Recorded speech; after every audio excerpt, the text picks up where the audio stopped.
al equipo BCI. Vamos a tener hoy en nuestro primer panel a José Luis Ibaibarriaga, CFO del banco. José Luis se incorporó a BCI en junio de 2011, asumió como gerente de visión, planificación y control financiero en 2012 y ha ocupado otros cargos, aparte de tener pues una experiencia de más de 25 años en la industria. Adicionalmente también vamos a tener a Sergio Lehmann, economista, jefe de economía para el Banco BCI, un máster y PhD en Ingeniería Económica de la Universidad de Stanford. Adicionalmente se desempeña como economista jefe de BCI desde 2014 y entre 1996 y 2014, fuera de eso, también trabajó en el Banco Central de Chile. Así que junto con José Luis y con Sergio vamos a tener el equipo también de Investors de BCI, Andrés Atala y Cristian Safi. Así que les doy la bienvenida.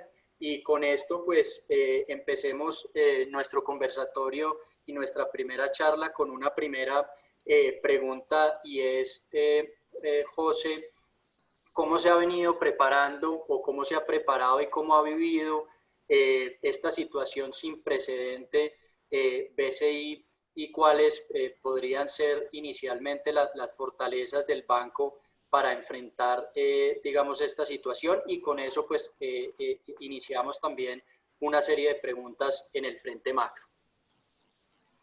Gracias, Sebastián, y gracias a Credit Corp por organizar este encuentro. Espero que todos ustedes y sus familias se encuentren bien y sanos.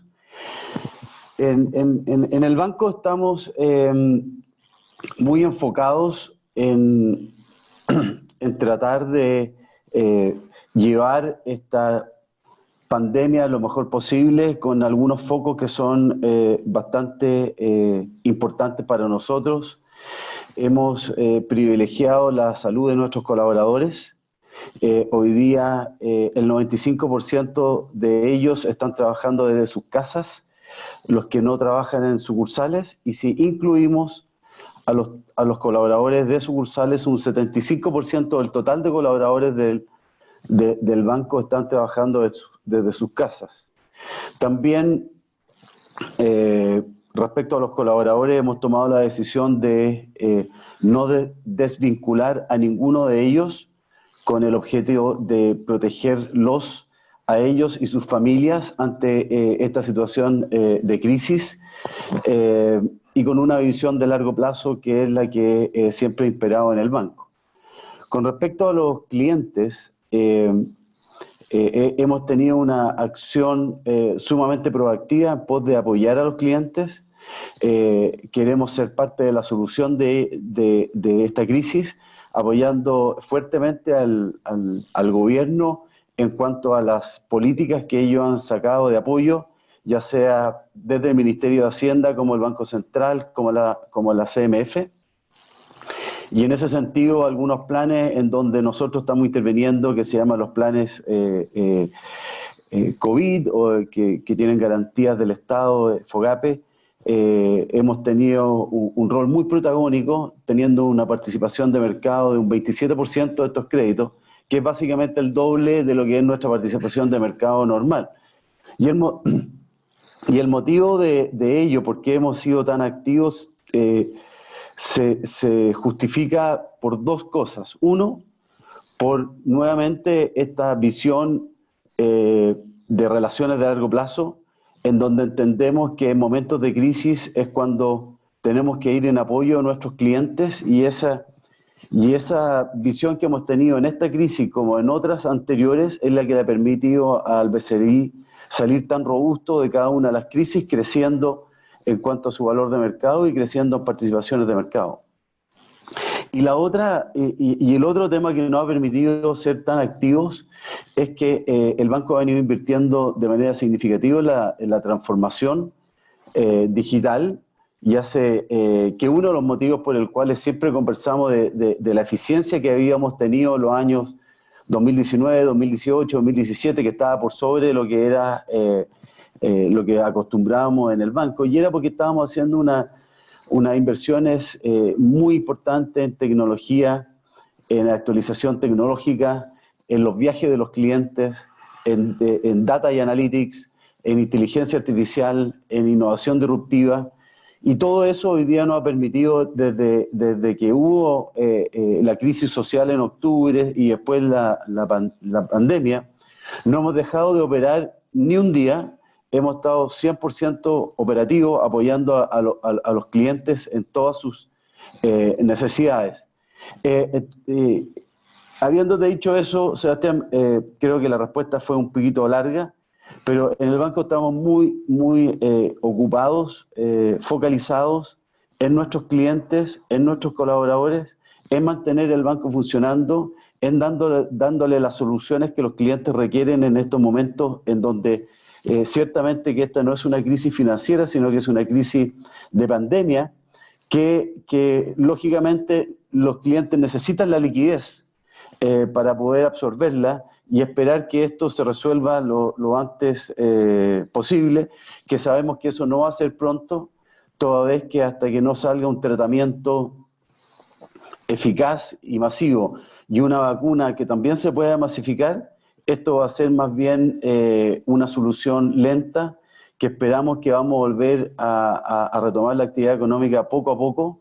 Nosotros estamos pensando que en agosto de este año en Chile vamos a empezar a retomar cierta actividad, pero ciertamente que no antes del 2022 vamos a tener el nivel de actividad que teníamos en el año 2019. Perfecto, José. Y le doy también la bienvenida a Sergio, específicamente para que nos cuente un poquito sobre la visión macro. Y empecemos, ¿por qué no, Sergio, comentando un poco la visión del outlook o la perspectiva que tiene el banco en términos de crecimiento económico para Chile específicamente y un tema bien relevante también de cara al sector bancario, que es la visión del banco frente a la inflación? Bueno, muchas gracias también, primero, digamos, por la invitación. La verdad que es un placer poder compartir con ustedes, digamos, cuál es la visión que tenemos en materia macro en Chile. A ver, sin duda, esta crisis ha tenido un impacto muy importante en la actividad económica. Las cuarentenas, digamos, el lockdown, digamos, en buena parte, digamos, de las ciudades de Chile ha generado un menor dinamismo, una menor actividad económica. Sobre esa base, dado, ¿no es cierto?, especialmente, digamos, el impacto que hemos visto en el sector comercial, en el sector servicio, en manufactura, estamos preveyendo para este año una caída del PIB de 6,8%, pero que de todas maneras tiene una incertidumbre alta, tiene como supuesto básico, que tal como decía José Luis, a partir de agosto comienza un proceso gradual, lento, de ir normalizando la actividad económica. Si eso es más tardío, porque eso dependerá naturalmente, digamos, de cómo van evolucionando los contagios, que entre paréntesis los últimos datos dan alguna señal de esperanza, pero que todavía son altos el número de contagios en Chile. Decía entonces, si es más tardío, por ejemplo, digamos en septiembre, o incluso más tardíamente, naturalmente la caída en la actividad económica va a ser mayor. Nosotros tenemos un escenario alternativo en donde contemplamos una caída del PIB más cercana, digamos, en ese escenario, digamos, a 8%, es decir, por ejemplo, digamos, una normalización que comenzaría en septiembre, en torno a 8%, y si es más tardíamente, incluso hasta 9,5%. Es decir, naturalmente estamos viendo un impacto profundo en la actividad, concentrada en sector servicio, decía, y comercio. Hacia el próximo año estamos viendo un repunte que es relativamente vigoroso. Estamos esperando para el próximo año un 4,7% de crecimiento en nuestro escenario base. Los escenarios alternativos se mueven en torno a ese valor. Básicamente tiene implícito de que ya buena parte, digamos, de la actividad económica está normalizada, pero está sujeto naturalmente a la aparición de una vacuna, un buen tratamiento, como también señalaba José Luis, y recién hacia el 2022 alcanzaríamos el nivel de actividad económica que teníamos a inicios de este año, es decir, este es un proceso gradual de ir recuperando la actividad económica. En materia de inflación, dado que estamos viendo una demanda interna muy debilitada, de hecho estamos previendo una caída del PIB, perdón, ya decía el PIB de 6,8%, de la inversión de 17% este año y una caída del consumo total en torno a 6-7%, dado eso, vamos a tener una demanda interna muy débil durante los próximos trimestres y por lo tanto, naturalmente, no va a haber presión inflacionaria, no hay presión inflacionaria y la inflación ha venido bajando gradualmente. El último dato que fue justamente conocido hoy día, digamos, para la inflación de junio, fue menos 0,1%, que es el mismo dato que se registró en el mes anterior. Estamos previendo que ese proceso, digamos, de ir bajando, de esta caída de la inflación gradual, inflación en 12 meses, va a ir bajando, digamos, y va a llegar a fin de año en torno a 2%. Hacia el 2021 deberíamos ver una ligera y también lenta alza en la inflación en 12 meses, y estamos previendo que hacia fines de 2021 la inflación va a estar en 2,6%, y recién en 2022 alcanzaríamos una inflación de 3%, que es la meta del Banco Central. Es decir, el Banco Central, que ha sido muy activo, digamos, en inyectar liquidez, en generar nuevas facilidades, digamos, para, de alguna manera, también estimular el crédito hacia pequeñas y medianas empresas. Es decir, también bajando tasas de interés, digamos, de política monetaria a niveles mínimos técnicos. Eso, de alguna manera, va a permitir que la inflación vaya gradualmente acelerándose hacia el 2021-2022 para alcanzar recién, ¿no es cierto?, en ese último año, la meta de 3%. Perfecto, Sergio. Ahí te hago un follow-up en cuanto al, sobre todo específicamente hablando de la inflación que tanto nos interesa de cara a BCI en general al sector financiero en Chile, y es las expectativas de inflación a 2 años en Chile parecieran estar en el mínimo prácticamente, si no de la historia, de cerca de 2,5%. Y la pregunta que te hago adicional es si crees que el Banco Central puede estar preocupado por ese posible desanclaje de las expectativas, como tú dices, que puedan afectar esa visión de que a 2021 y 2022 sea una senda ascendente hacia el 2,6 y 3%. Es cierto que el mercado efectivamente está algo más abajo de lo que es la meta del Banco Central de 3%, más cercano al 2,5%.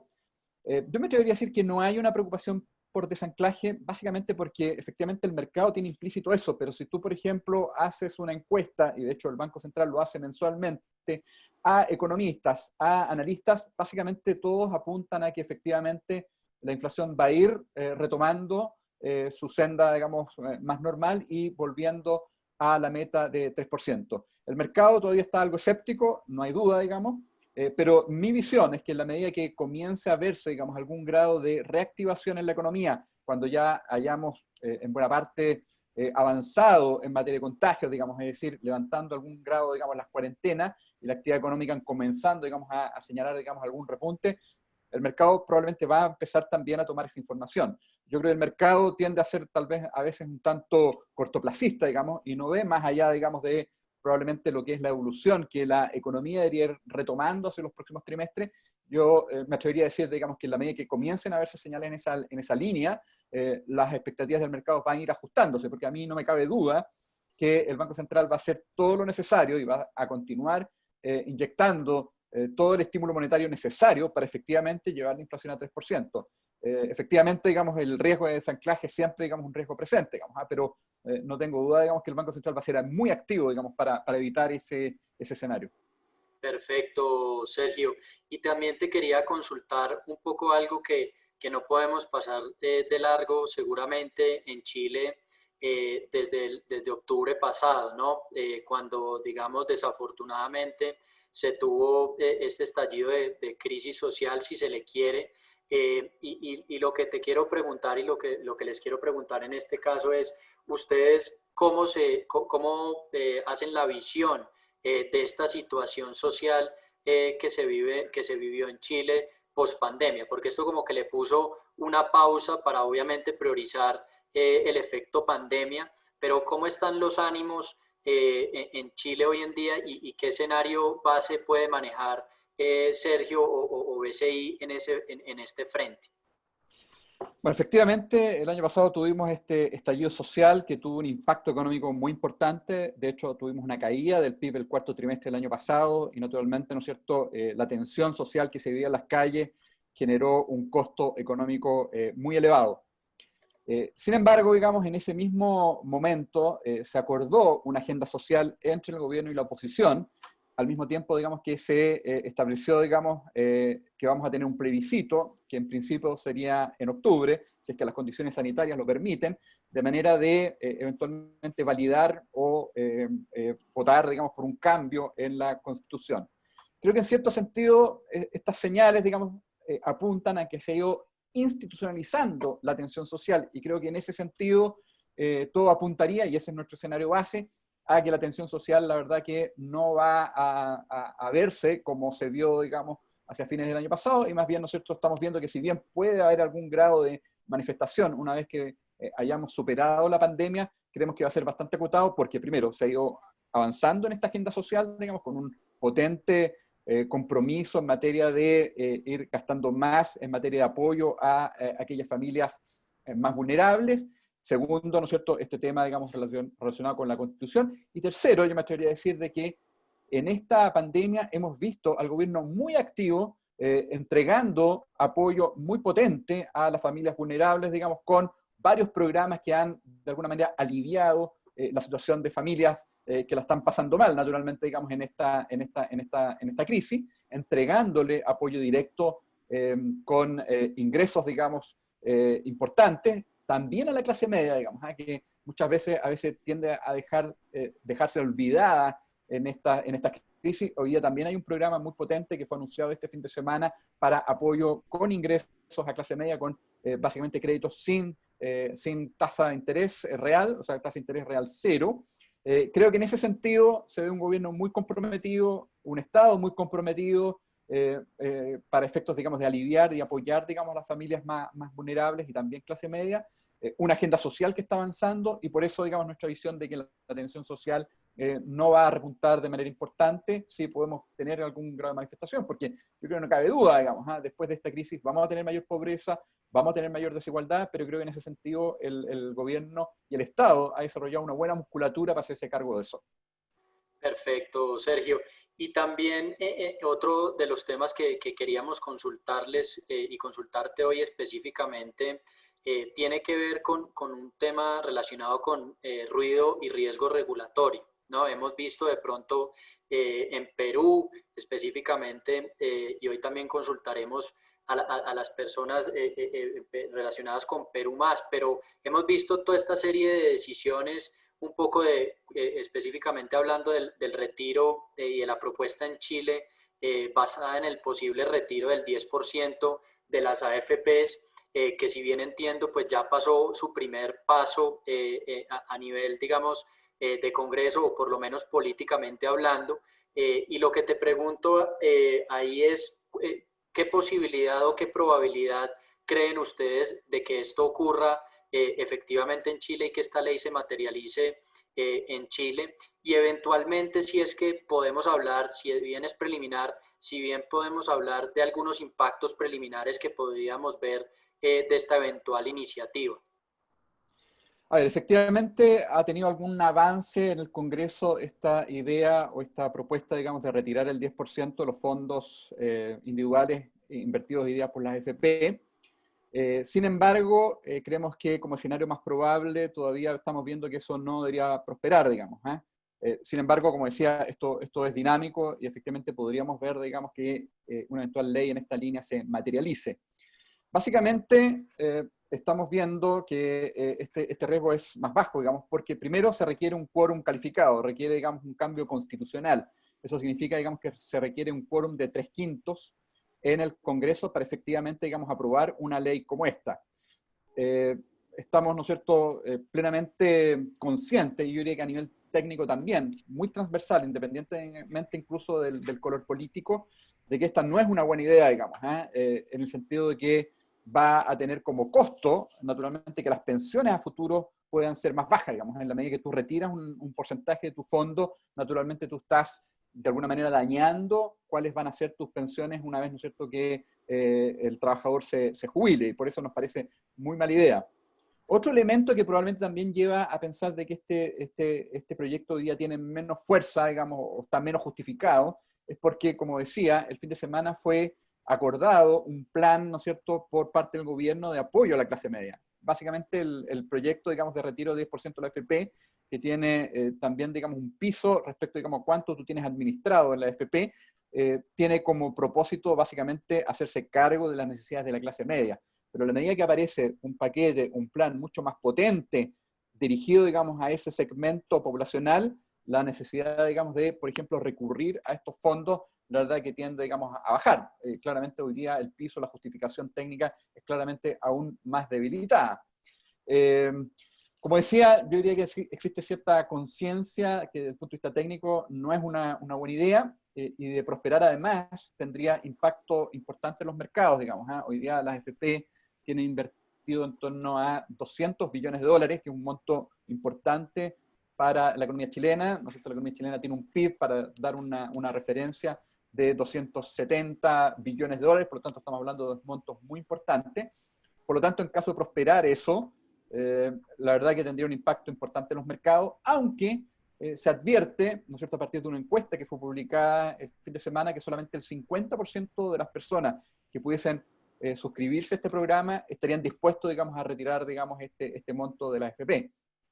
Pero tendría un impacto importante en los mercados. Y en nuestra visión, particularmente las tasas de interés que tenderían a subir, producto, digamos, de la obligación que tendrían los fondos de pensiones de liquidar sus inversiones en renta fija. Nuestra visión es que eso obligaría al Banco Central, que tiene un programa de QE importante, de 8 billones de dólares ya anunciado, tendría que aumentar el QE de manera de evitar que las tasas de interés tendieran a subir. Por lo tanto, yo podría apostar que en caso de prosperar, insisto, digamos, para nosotros eso tiene una probabilidad de ocurrencia más baja que no prospere. En caso de prosperar, tendría que venir de la mano con una mayor involucramiento del Banco Central, aumentando su programa de QE de manera tal, ¿no es cierto?, de evitar que las tasas de interés tiendan a empinarse o subir, digamos, porque en caso de ocurrir eso, naturalmente el repunte de la actividad económica, especialmente pensando hacia el 2021, se vería dañada, digamos, por lo tanto vendría, digamos, con un QE. Y también, ¿no es cierto?, probablemente tendría algún efecto en el corto plazo apreciativo en el peso, digamos, derivado de que buena parte de las inversiones en el exterior de parte de la AFP tendría que liquidarse, digamos.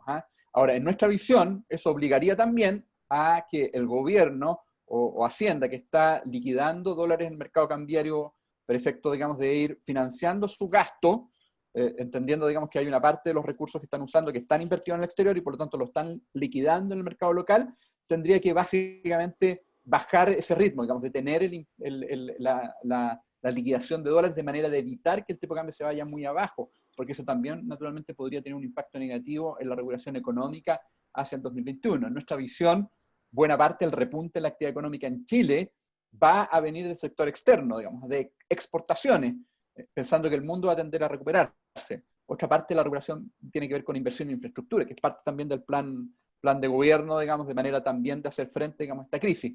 Pero decía que es necesario mantener un tipo de cambio alineado con los fundamentos de la economía chilena y por lo tanto también requeriría algún tipo de acción de Hacienda en el sentido de cómo va liquidando los recursos que hoy día está haciendo en el mercado, de manera tal de evitar un impacto importante. Yo creo que hay mecanismos para contener los impactos de mercado, pero naturalmente es importante hacer ver que de todas maneras es un riesgo importante que está presente hoy día en Chile. Perfecto, Sergio. Y la última pregunta que te haría para darle paso a José Luis, muy cortito, te pregunto es, ¿ustedes creen que el Banco Central va a reestimar el mínimo técnico de la TPM en Chile, dadas las condiciones actuales? ¿Es posible? Nosotros creemos que no, que ya ha reiterado que el mínimo técnico es 0,5, aun cuando efectivamente podría revisarse, pero hoy día, y eso el Banco Central lo ha señalado con bastante fuerza, el foco de la política monetaria no está instalada, digamos, en cuál es la tasa de política monetaria, sino que en, básicamente, entregar, digamos, mayores recursos de liquidez a través, digamos, de compra de bonos, y de hecho está tramitándose en el Congreso también un cambio constitucional de manera tal de que el Banco Central pueda comprar bonos de tesorería en el mercado secundario. Eso no pone entonces en riesgo la responsabilidad fiscal, que ha sido un pilar clave de la economía chilena durante las últimas décadas. Y también está concentrada en materia de política monetaria de fortalecer la facilidad que tiene con el propósito de entregar créditos y fortalecer entonces la posición de liquidez y de solvencia de las pequeñas y medianas empresas. Está focalizado ahí la política monetaria y por lo tanto la verdad que no aparece hoy día, la verdad, es demasiado importante o relevante para efectos, digamos, de la recuperación de la economía, de contención de los impactos de la crisis, pensar, ¿no es cierto?, en rebajar este mínimo técnico de 0,5 que ha definido el Banco Central. Perfecto, Sergio, muchas gracias. Le damos también entonces la bienvenida nuevamente a José para hablar un poco más de cara, digamos, al banco, en lo específico con los fundamentales del Banco BCI. Y quería iniciar la primera pregunta, José, preguntándote en ese contexto de participación del FOGAPE y un poco nos explicabas al inicio la decisión, las relaciones de largo plazo, y el tema de transformación digital. Quería iniciar preguntándote en adelante en términos del ritmo de crecimiento de la cartera, ¿qué podemos esperar específicamente hablando del segmento comercial? Y si nos puedes comentar de pronto también en otros segmentos, ¿cuál es la expectativa una vez ya tenemos varios meses después de que inició la pandemia? Ok. Mira,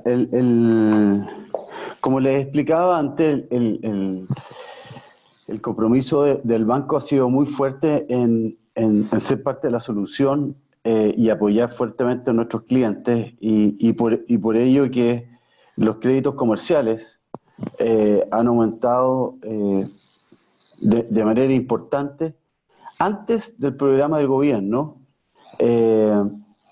Aumentaron por el apoyo que le dimos a ciertas empresas que andaban buscando liquidez para poder afrontar la situación, y después con los programas de gobierno, por lo que les mencioné anteriormente, que está relacionado a una visión estratégica de largo plazo, y lo otro, que tenemos los sistemas porque los clientes podían acceder a los créditos 100% en línea.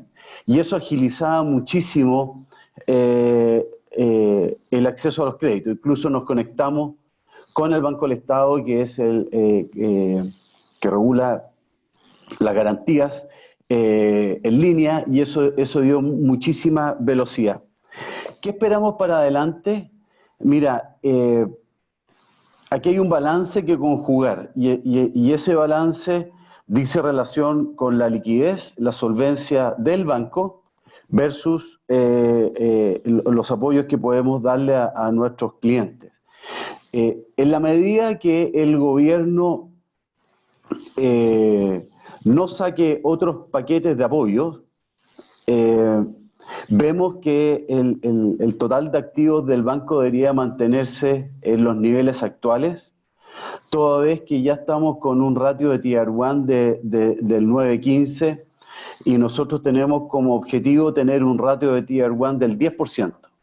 Hemos flexibilizado ese ratio exclusivamente por la magnitud de esta crisis y por ir en apoyo a nuestros clientes. Sin embargo, creemos que ya estamos en un nivel que no podemos seguir bajando. Muy por el contrario, tenemos que aumentar la rentabilidad de manera de tener los recursos suficientes para ir mejorando nuestro ratio Tier 1. Por lo tanto, Sebastián, lo que estamos viendo es que en el mundo comercial debería mantenerse. Y en el mundo consumo hay una disminución importante en la demanda de créditos de consumo que no se ha visto necesariamente reflejada porque han habido una serie de reprogramaciones y de refinanciaciones en donde hemos dado 3 meses y ahora se está pensando hacer más, dado que muchos clientes del banco que tenían sus empleos o están con los empleos suspendidos o donde ellos trabajan, las empresas están cerradas, los malls están cerrados, los cafés o los restaurantes, y por lo tanto lo que hemos hecho es postergar y refinanciar. Eso hace que las carteras, uno, estén al día y dos, no disminuyan. Pero la venta de créditos de consumo nueva, obviamente que está muy relacionado con lo que Sergio nos indicó de la actividad económica, porque no solamente hay menos actividad, sino que la gente toma una posición bastante conservadora al momento de consumir y el consumo en el país ha disminuido de manera significativa. Y en el mundo Y en el mundo hipotecario no estamos viendo un crecimiento importante para nada. Por lo tanto, lo único que podría cambiar lo que estoy mencionando es que el gobierno ha mencionado y está trabajando en una política de apoyo a las grandes empresas. Todavía no hay nada específico al respecto, pero sí lo ha mencionado. Y también ha mencionado que hay una segunda ola de cómo apoyar a los clientes pymes y a los clientes de consumo. Y en ese sentido, hay conversaciones entre el Ministerio de Hacienda y la CMF, que es nuestro regulador, con la ABIF, que es la Asociación de Bancos e Instituciones Financieras, en orden de ver cómo en conjunto podemos seguir apoyando a los clientes. Mientras esas flexibilizaciones no ocurran, creo que el balance del banco va a ser similar a lo que ustedes están viendo al mes de julio. Julio creo que todavía no se publican los estados financieros, pero están próximos a publicarse. Y con eso queremos empezar a repuntar el índice de ratio Tier 1 hasta llegar a nuestra meta del 10%. Perfecto, José. Ahí pasando un poquito, digamos, a la línea de márgenes y específicamente hablando del famoso NIM del banco, sobre todo quería, enfocándonos primero como primera medida en Chile, quería tocar contigo qué puntos pueden sumar y qué puntos pueden restar o qué aspectos pueden sumar y restar en esos márgenes hoy en día en Chile. Vimos tocamos el punto de inflación con Sergio. Hay otros factores que seguramente pueden influir y cómo se imaginan esos márgenes, entendiendo que igualmente de cara a 2021 también, como tú dices, el libro del banco todavía puede quedar pues mucho más amplio en base, pudiendo poner presión a lo que tiene que ver con márgenes. Ya, mira, y seguramente después me vas a preguntar de Estados Unidos, que es algo que no me dijiste, pero me hago cargo después, porque tampoco te mencioné en la respuesta del balance qué pasa con Estados Unidos. Acuérdame ahorita vamos a Estados Unidos si quieres. No, cuando tú digas, pero te contesté solamente en Chile, porque respecto al ritmo de crecimiento en Estados Unidos, lo que está sucediendo allá es que el gobierno tiene dos programas principalmente, uno que se llama PPP y otro que se llama Main Street Program. Uno es para las pymes, otro para las compañías más grandes. Con respecto a las pymes, lo que ha hecho el gobierno es más bien usar al sistema financiero como una red de distribución de recursos que el gobierno le quería inyectar a las pymes. Y en ese sentido, el programa ha sido muy exitoso. City National Bank ha puesto del orden de 1,8 billones de dólares, lo cual tiene garantía estatal en un 100%. No impacta los activos ponderados por riesgo, toda vez que tiene esta garantía, y en la eventualidad de que los clientes no paguen, mayoritariamente lo paga el gobierno. Hay una serie de consideraciones, y por otro lado, el gobierno le ha pagado a las instituciones, o les va a pagar a las instituciones financieras por este tema, lo cual nos va a generar un ingreso extraordinario este año muy interesante. Por el lado del Main Street, también es un programa donde los bancos colocan el dinero y después se vende el 95% a una especie de venta como un colateral al gobierno. Por lo tanto, en resumen, lo que te quiero decir, hemos sido muy activos allá también. Sin embargo, el balance no está creciendo, y por el lado de la originación de venta nueva, tampoco estamos siendo activos.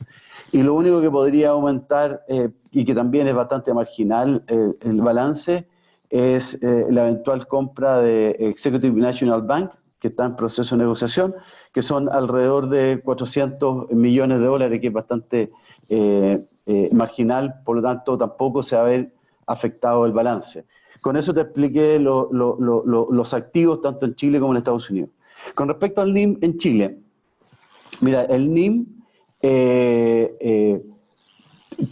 tiene un componente importante en la inflación, como muy bien mencionaste, y la inflación de este año vemos que el mercado la está proyectando aún más baja de lo que mencionó Sergio, que son las proyecciones del Banco Central. Por lo tanto, va a tener un impacto en los reajustes y en el descalce. Por el lado ese es por el lado negativo. Por el lado positivo, los spreads están aumentando. Si ven los estados financieros a mayo y ven los estados financieros a junio, van a ver que el margen financiero del banco, a pesar de lo que les estoy mencionando, está creciendo más allá de 2 dígitos. Semestre a semestre. Estamos creciendo cerca de un 14% año a año, lo cual es sumamente positivo. Y eso da cuenta de que el volumen de colocaciones a mayores spread que se hicieron a comienzo de año, apoyando a las compañías, dándoles su liquidez, está impactando positivamente en el margen financiero. También, por otro lado, estos paquetes de apoyo vienen con un financiamiento especial por parte del Banco Central, que se llama FSIC, que tiene un financiamiento a un 0,5. Si bien es cierto, la tasa de colocación está topada en un 3,5, también eso está de alguna forma facilitando el tema. Y por otro lado, en cuanto a las comisiones, hay situaciones que juegan a favor y hay situaciones que juegan en contra del NIM. La que juega en contra es una nueva norma en donde los bancos asumen la responsabilidad principal sobre cualquier fraude que pueda suceder en tarjetas de crédito, y eso de alguna forma elimina las comisiones ganadas en estos seguros, pero por otro lado existen una serie de otros seguros que se vienen trabajando de manera activa hace un par de años, que están de alguna forma mitigando dicho impacto y también están mejorando las comisiones en su globalidad. También es cierto que en cuanto a las comisiones, la menor transaccionalidad de las tarjetas de crédito está disminuyendo las comisiones, pero también están disminuyendo los costos asociados a las mismas. Overall, si comparas año con año, en términos de margen, venimos creciendo de manera bastante robusta en Chile. En Estados Unidos, lo que está pasando es que está pasando una situación similar, y lo que realmente va a ser una diferencia importante es que el pago de comisiones por parte del gobierno en el apoyo a estos programas, especialmente en el PPP, nos va a generar ingresos extraordinarios en comisiones del orden de 55 millones de dólares este año. Y digo del orden de, porque va a depender de cuándo se produzcan los prepagos por parte de los clientes, y que es cuando el gobierno nos paga a nosotros. Por lo tanto, en el margen te diría yo que nosotros no estamos viendo un problema. Te diría que el mayor desafío que tenemos no es en el NIM, que efectivamente viene cayendo por la inflación, pero tiene compensaciones como te las mencioné. La mayor preocupación que tenemos viene por el lado de riesgo.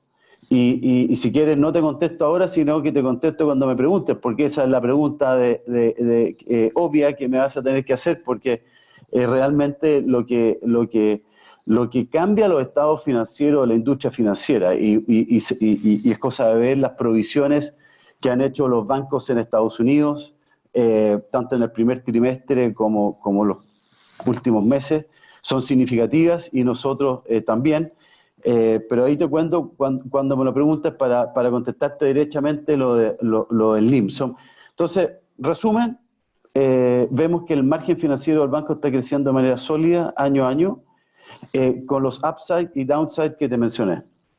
Perfecto, José. Sí, efectivamente íbamos a entrar en este momento un poco como al tema central. Como tú bien dices, el tema de riesgo, seguramente no solo en Chile, sino también en Estados Unidos, Así es. será lo que tenga un mayor impacto Así es. en los estados financieros, no solo de BCI, sino de toda la industria bancaria en la región.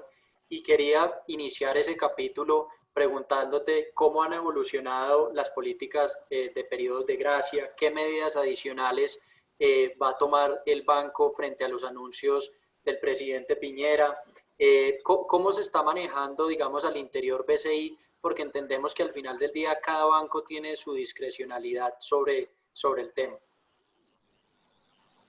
Ya, mira, la pregunta te la voy a contestar dividida en dos. Una es todas las medidas de apoyo que estamos haciendo, y dos, cómo estamos viendo el riesgo asociado a estas carteras en el futuro, tanto en Chile como en Estados Unidos. En Chile, el apoyo que estamos haciendo en el banco parte antes de la pandemia, parte con la crisis social, como bien mencionó Sergio. Nosotros veníamos hasta agosto con una proyección de crecimiento del país para el año 2020 del orden del 3%. Una vez que sucedió lo de octubre, las proyecciones de crecimiento se fueron a un -1%. Entonces, ahí ya tenemos una disminución significativa y un impacto significativo en clientes que razonablemente lo que sucedió fue que en el banco nos aproximamos a los clientes, y ellos se aproximaron a nosotros en pos de buscar liquidez para pasar esa situación. Y ahí lo que hicimos fue, de manera proactiva, impulsar un aplazamiento de los créditos hipotecarios de 6 cuotas que se comienzan a pagar un año después, y que se aplazan sin intereses, solamente en UF, para poder aliviar las necesidades de las familias, en donde los créditos hipotecarios representan una parte significativa de lo que son los gastos familiares mensuales. También en ese periodo apoyamos a las pymes reprogramando cuotas, 3 cuotas, que ahora estamos venciendo. Ahora en junio vence ese periodo, así que estamos yendo a una segunda ola. Y en el mundo de las empresas no vimos mayores temas de refinanciamiento, sino que lo que las empresas y grandes empresas andaban buscando era liquidez, porque las empresas quiebran por liquidez, no por solvencia, para poder pasar este momento. Todo esto que te estoy mencionando era antes de las medidas de apoyo del gobierno. Una vez que el gobierno sacó estas medidas, básicamente con garantías del Estado entre un 60 y un 80, y que tienen un deducible, que tienen una comisión, hemos sido bastante proactivos en pos de ir a apoyar, porque en la medida que nosotros apoyemos a esos clientes que están, el ejemplo más simple es con el restaurante cerrado. El restaurante era sumamente rentable antes de la pandemia, y lo más probable es que va a ser muy rentable una vez que termine la pandemia, pero durante este periodo están con ingresos cero y con gastos que tienen que pagar o un arriendo o tienen que pagar algún colaborador, están con gastos y con cero ingresos. Entonces, estamos siendo muy activos en eso y vamos a seguir activos porque entendemos que son clientes viables, aun cuando hay clientes que no van a ser viables y que con esto van a quebrar. ¿Y cómo lo estamos haciendo? Estamos usando toda la información que tenemos en Data y Analytics. Estamos usando la información transaccional que tenemos de esos clientes. Estamos usando ciertos programas de inteligencia artificial, viendo cómo serían los distintos escenarios de estos distintos clientes, industrias, zonas geográficas del país, para poder apoyarlos. Eso es lo que estamos haciendo de apoyo al cliente en Chile. En Estados Unidos es principalmente estamos apoyando a los clientes a través de los programas del gobierno, tanto el PPP como el Mainstream Program, y estamos 100% enfocados en eso.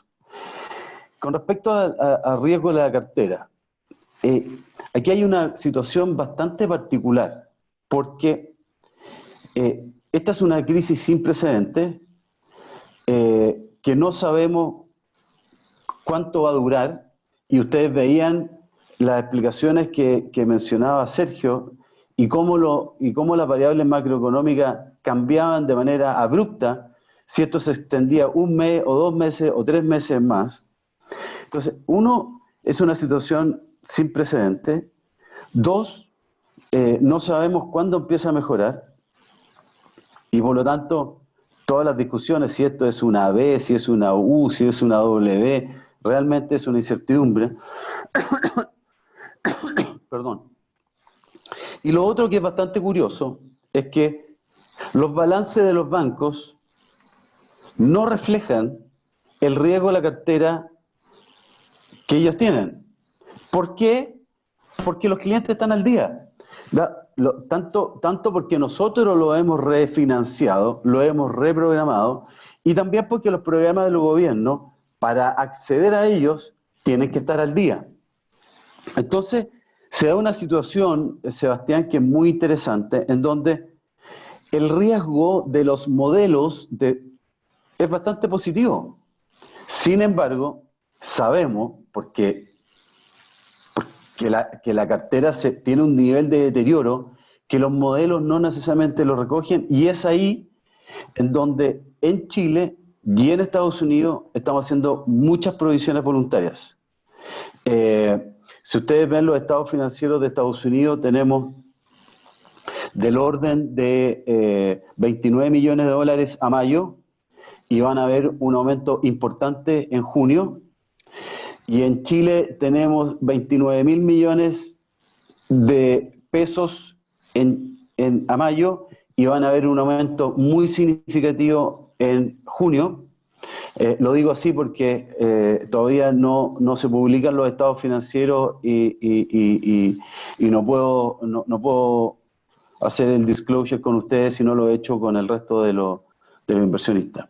Entonces, lo que vamos a hacer de aquí a final de año es seguir constituyendo montos realmente significativos en provisiones voluntarias para tener estados financieros sólidos, de manera tal de que cuando el riesgo se manifieste en los modelos, ya sea en consumo, cuando ya no existan más estas y empecemos a ver realmente qué clientes empiezan a pagar y no, o las empresas, cuando nos empiezan a llegar los balances que van a venir deteriorados, y vamos a empezar a reflejar lo que nosotros estimamos que va a ser hacia el último trimestre de este año, tengamos una cantidad de provisiones voluntarias realmente importante que nos permita absorber el deterioro de la cartera que vamos a tener.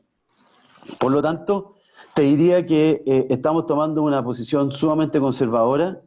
Creemos que el riesgo va a ser muy importante, y para ello queremos estar con los estados financieros sólidos y conservadores para poder absorberlos sin ningún inconveniente.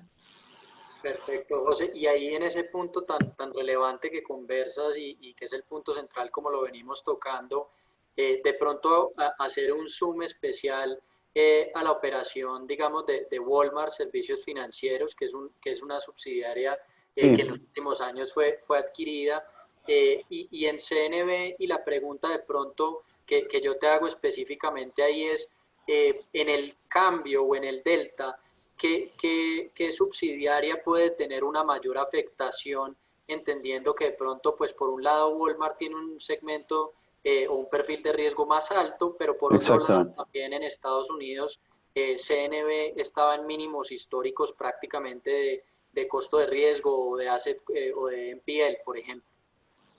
Perfecto. Sebastián, te contesto Estados Unidos y después Walmart. En Estados Unidos hemos hecho un due diligence de la cartera, uno por uno, y te diría que hasta el momento no estamos viendo un deterioro significativo, dado que existe una política de diversificación sumamente importante y no tenemos clientes ni industrias severamente afectados. Sin embargo, el monto de provisiones voluntarias que vamos a hacer de aquí a diciembre eh, va a ser muy significativo porque entendemos que de alguna forma City National Bank no escapa a lo que va a ser la economía de Florida. Por más buena que sea nuestra cartera, algo nos va a impactar. Pero te diría que al día de junio, cuando revisamos el deterioro de la cartera y vemos los clientes más severamente deteriorados, no se están viendo muy deteriorados. ¿Podría parecer exagerado la cantidad de provisiones que estamos haciendo? Podría ser, pero si nos vamos a equivocar, queremos equivocarnos en una posición conservadora que en una posición más bien eh, con una visión positiva de lo que viene por delante. Queremos tener una posición muy conservadora ya. En el caso de Walmart, efectivamente está siendo afectado de manera importante. Es el segmento de menores ingresos. Es un segmento en donde no solamente los clientes se ven más impactados por la falta de trabajo o por el confinamiento, sino que además se le agrega que para, para acceder a la red tradicional de distribución de servicios financieros, que son los locales supermercados de Walmart, estos primeros fueron vandalizados en octubre y después hoy día, para pagar o para acceder a un crédito en los locales, se hace prácticamente imposible. Y lo que se hizo para mitigar eso fue desarrollar canales digitales a una velocidad muy grande y eso está ayudando. Sin lugar a duda, los estados financieros de Walmart de este año se van a ver impactados de manera importante. Ahora, cuando yo te digo se van a ver impactados de manera importante, es un diferencial de 10 millones de dólares, que para el consolidado del BCI es bastante marginal. Para servicios financieros es muy importante. Para el consolidado del BCI es inmaterial. Y lo que sí creemos, y esto es importante porque me lo han preguntado en otras oportunidades, porque me han dicho, bueno, entonces la compra fue mala, o están arrepentidos. Yo te diría que absolutamente no. Creemos que la compra fue muy buena. Es una compra que está alineada estratégicamente con nuestra visión del ecosistema de medios de pago, en donde hemos invertido fuertemente en Match, que es un P2P que se va a transformar progresivamente en un banco digital. Tenemos una asociación con Evo Payment para entrar al negocio de la originación. Tenemos las tarjetas del banco de crédito y débito y tenemos servicios financieros. Entonces, si tú sumas servicios financieros como parte de esta estrategia del ecosistema de medios de pago, en donde vamos a tener todos los datos asociados y la posibilidad de entregarle valor al cliente y entregarle valor a los comercios, en donde ya no solamente van a poder ir a usar la tarjeta como un medio de pago, sino que al cliente le vamos a hacer ofertas en línea. Cuando tú vayas pasando por un lugar, Sebastián, el día que afortunadamente tengas una tarjeta BCI, que esperamos... cuando nuestros clientes vayan pasando por cierto lugar, les van a llegar información de qué promociones, qué ofertas hay en ese momento. No las que se publican en un medio de comunicación o tú te tienes que meter a ver si este restaurante tiene o no tiene, sino que te vamos a avisar proactivamente. Y por el lado del comercio, le vamos a entregar información de inteligencia artificial, de manera que el comercio pueda, a su vez, atraer clientes y pueda administrar mejor su negocio.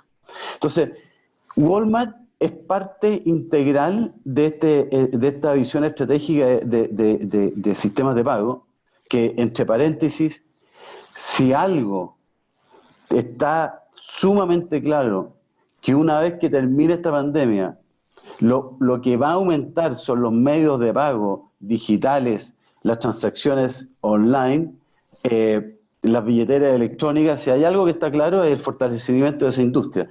Entonces, creemos que sí, que vamos a tener un año, el año pasado, servicios financieros se vio impactado por la crisis social. Este año se está viendo impactado por la pandemia, y lo que estamos haciendo en la práctica es que estamos diferiendo en 2 años lo que era el business case cuando compramos. Seguimos pensando que es un activo sumamente valioso para el banco, y te reitero que la desviación que vamos a tener este año es marginal para lo que son los estados financieros de BCI. Perfecto, José. Y ya para ir cerrando nuestro conversatorio, y de nuevo agradeciendo a todo el equipo BCI realmente por esta charla tan valiosa, quería finalizar con 2 preguntas muy cortitas en los próximos 5 minutos.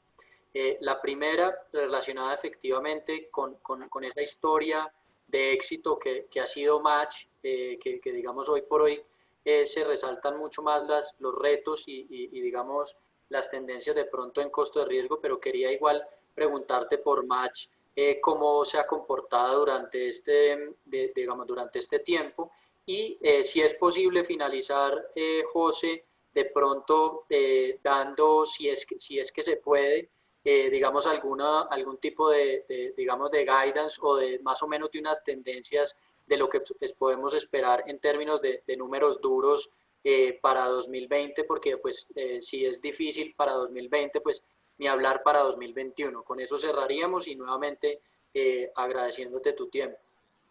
Súper, Sebastián. Mira, guidelines no te puedo dar en números duros, como dices tú, pero te puedo decir que este año vamos a estar con un margen financiero muy robusto. Ayer le presentaba al directorio los estados financieros del mes de junio, en donde seguimos muy fuerte en el margen financiero, creciendo por sobre lo que era nuestro presupuesto y nuestro forecast, porque hicimos presupuesto, después un forecast, y estimamos que vamos a andar muy bien. Por el lado de los gastos, los estamos controlando muy bien. De hecho, estamos decreciendo el gasto año a año en términos nominales, lo que es en términos reales es un decrecimiento importante, lo van a ver en junio. Y por el lado del net income, este se va a ver afectado por 2 situaciones. Uno, por el riesgo, que sin duda vamos a hacer provisiones muy importantes, y si nos excedemos las provisiones, ya tendremos tiempo de reversarla en el 2021 o 2022. Y por el lado de los impuestos. ¿Y por qué nos va a pegar el lado de los impuestos? Porque el tipo de cambio, al estar subiendo impacta la inversión que tenemos en Estados Unidos, genera una revalorización de las inversiones de Estados Unidos y eso genera impuestos en Chile, como ya lo he explicado en un par de oportunidades. Habiéndote dicho todo lo anterior, este va a ser un año obviamente difícil. Creemos que el próximo año también, pero estamos viendo que la solidez del patrimonio que tenemos y las políticas de crédito asociadas a todo lo que hemos trabajado hace tiempo con Data Analytics nos está dando una robustez muy significativa. En Estados Unidos creemos que los estados financieros van a ser robustos,